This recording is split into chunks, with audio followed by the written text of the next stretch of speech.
Baobab এক ধরনের গাছ। অদ্ভুত এই গাছের রয়েছে অনেক গুণ। গাছটি আডানসোনিয়া প্রজাতির উদ্ভিদ। আফ্রিকার রুক্ষ মরুভূমিতে জন্মে এই গাছ। যুদ্ধের সময় এই গাছ শত্রুর হাত থেকে জীবনও বাঁচায়।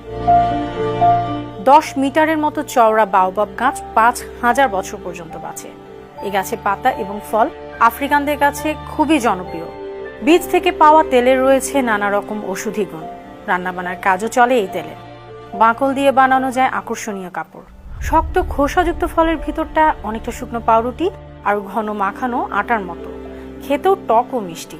উচ্চমাত্রার কার্বোহাইড্রেট যুক্ত এই ফলে রয়েছে প্রচুর ক্যালসিয়াম। পালং শাকের থেকেও 1.5 গুণ বেশি ক্যালসিয়াম এই ফলে। আর কমলা লেবুর চেয়েও 3 গুণ বেশি ভিটামিন আছে। এখানেই শেষ নয়, চওড়া এই গাছের ভিতর বাড়ি বানিয়েও থাকা যায়, যা যুদ্ধের সময় শত্রুর আক্রমণ থেকে নিরাপদে রাখে।